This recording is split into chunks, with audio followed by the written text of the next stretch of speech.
O assunto é a segurança pública. O ministro da Justiça, Ricardo Lewandowski, entrega ao Palácio do Planalto um pacote de medidas para endurecer o combate ao crime organizado. O repórter Misael Mainete chega aqui em nossos estúdios, tem mais informações, inclusive trazendo um convidado de fora de São Paulo para falar sobre segurança pública. Bem-vindo, Misael. Tiago, boa noite para você, boa noite para todo mundo que acompanha o Jornal Jovem Pan. Recebemos ao vivo o secretário de Segurança Pública do Distrito Federal, Sandro Avelar.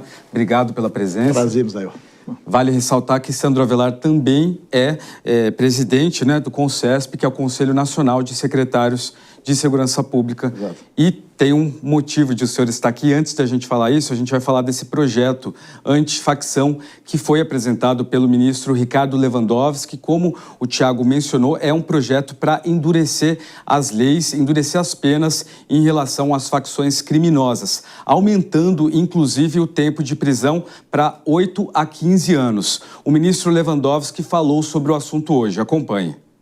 Há novidades aqui, acho que essas novidades não encontrarão resistência, porque isto vai ao encontro desse desejo dos deputados, senadores da sociedade brasileira de combater mais eficazmente o crime organizado. É uma contribuição, quer dizer, nós estamos num diálogo com os demais poderes, sobretudo com o poder legislativo. É uma proposta que sai de um setor técnico, esse é um ministério técnico, se não fosse o Ministério da Saúde, da Educação, dos Transportes, é uma proposta técnica. Então, é uma contribuição que estamos dando ao debate legislativo. Como isso vai tramitar, se vai demorar, não vai demorar, isso depende também, enfim, de outras prioridades que possam existir no Congresso Nacional e também do momento pré-eleitoral que nós estamos vivendo agora. Tiago e Sandro, já havia a expectativa da entrega desse projeto pelo ministro Lewandowski. Separei rapidamente alguns pontos que o projeto propõe. Tipificação penal da organização criminosa qualificada, torna o crime hediondo sem direito a indulto ou anistia, também um agravamento de pena para líderes de facção, infiltração de policiais para investigação, criação da pessoa jurídica para fins de infiltração de policiais e, como eu mencionei, o aumento da pena de prisão e também para líderes de facção criminosa. Em relação a esse projeto, o senhor já vinha acompanhando esse projeto do ministro Lewandowski, secretário? Não. O projeto, a gente vai tomar conhecimento a partir de agora, da apresentação. É um método que vem sendo utilizado pelo governo federal. Foi assim também com a PEC, a proposta de emenda constitucional que trata da segurança pública. Nós, do CONCESP, esse colegiado que reúne todos os secretários de segurança pública, nós, sem dúvida nenhuma, vamos participar dessa discussão, como participamos também da PEC. No caso da PEC, nós oferecemos alternativas, algumas delas, inclusive, foram aderidas pelo Ministério da Justiça numa segunda versão que foi apresentada, e com relação a esse projeto, nós também haveremos de fazer as nossas considerações.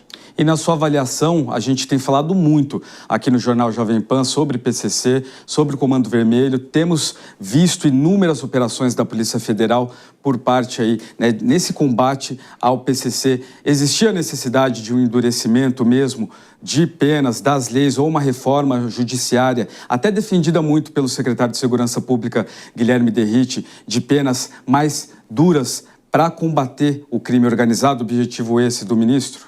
Sem dúvida, o crime organizado tem que ser combatido com penas mais duras, com procedimentos que sejam autorizados às instituições policiais para que possam fazer cruzamentos de dados e fazer investigações mais profundas a respeito do crime organizado, até porque ele está realmente disseminado.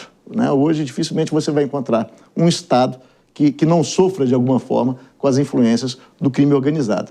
Agora, a gente vem, através do CONCESP, apresentando as nossas propostas também, e eu quero, inclusive, aproveitar o ensejo para agradecer ao presidente da Câmara, o presidente Hugo Mota, que teve essa sensibilidade das 9 propostas que foram apresentadas pelo CONCESP e propostas que foram aprovadas por unanimidade por todos os secretários.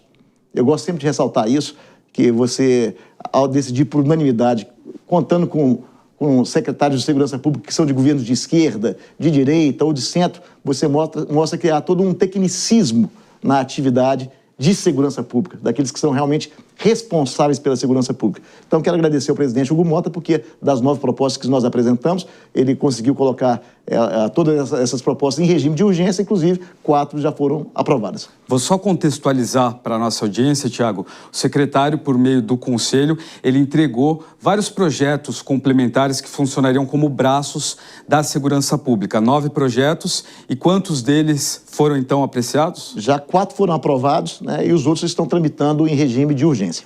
Secretário, fazer uma pergunta para o senhor. Primeiro, muito obrigado por estar visitando aqui a Jovem Pan em São Paulo.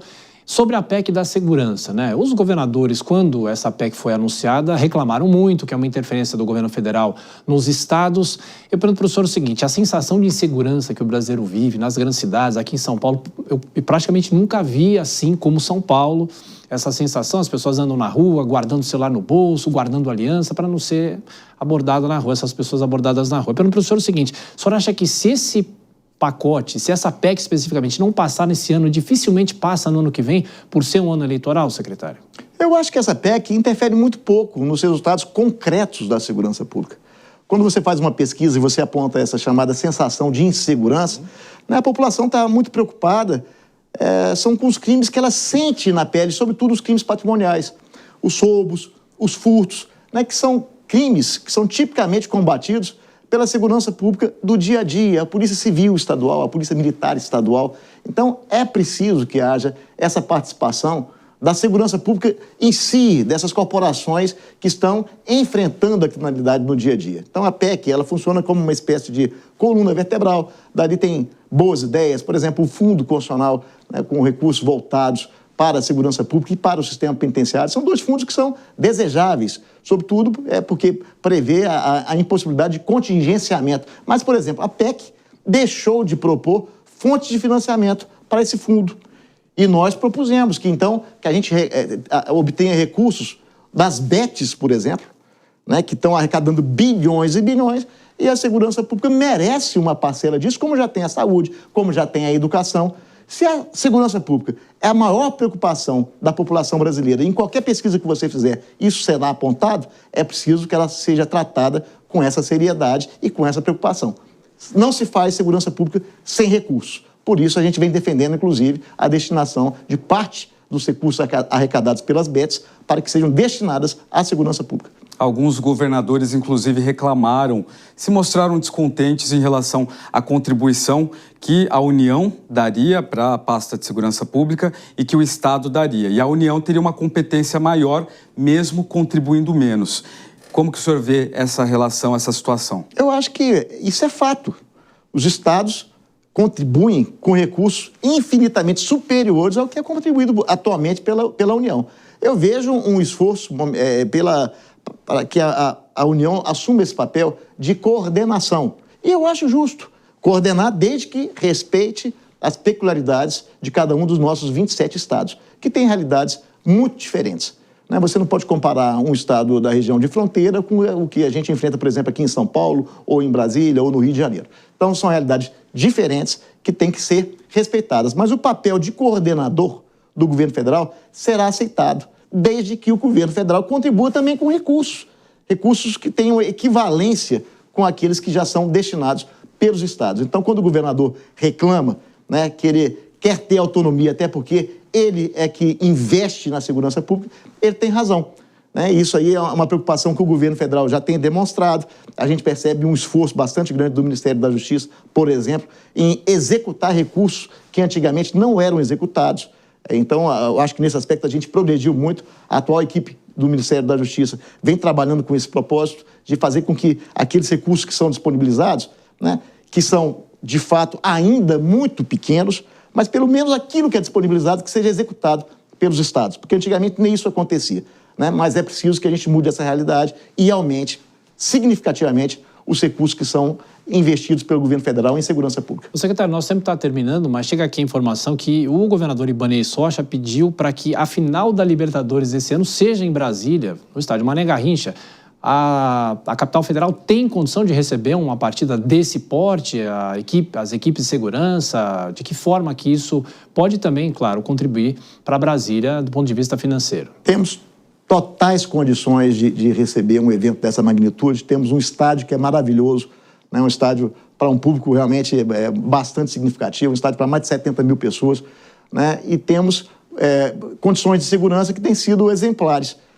Hoje, o Distrito Federal, apesar de ter a maior densidade demográfica do Brasil, né, é a segunda capital mais segura do Brasil, e que vem fazendo com que os nossos números sejam realmente números tranquilizadores.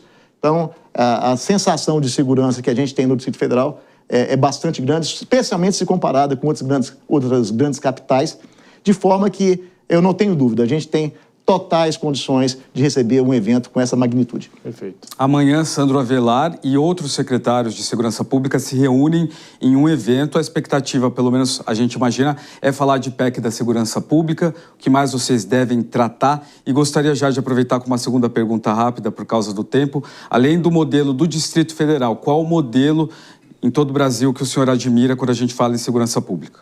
Eu acho que a gente tem que respeitar as peculiaridades de cada estado. São estados diferentes, com realidades diferentes, mas a gente respeita muito os resultados. Segurança pública é resultado. Se você tem a diminuição, que ela é medida, né, pelos números da criminalidade, que hoje você tem números que são universais. Por exemplo, né, o número de homicídios a cada 100 mil habitantes. Né, e você vê que as fórmulas que vêm sendo empregadas surtem efeito, né, e a gente se orgulha de Brasília, porque, por exemplo, no ano passado, nós tivemos o menor número de homicídios de toda a série histórica medida no Distrito Federal, que é medida desde 1977. E, inclusive, o presidente Trump fez menção a isso. Disse que os números da capital brasileira, de Brasília, são números bem melhores do que o Washington. E é verdade. Então, a gente se orgulha da atuação de cada secretário de Segurança Pública, que está convivendo com realidades distintas, e a gente reconhece esse esforço. Alguns modelos são emblemáticos. Aquele tipo de modelo que prega a integralidade, as áreas integradas de segurança, como, por exemplo, foi lançado em Recife há muitos anos atrás, né, em Pernambuco, né, e que serviu de inspiração para alguns estados, como o próprio Distrito Federal, é um modelo que eu admiro. Perfeito. Secretário, muito obrigado pela visita aqui à Jovem Pan. Misael continua sempre acompanhando a segurança pública e você volta também na programação. Obrigado, secretário. Boa noite para o senhor. À disposição.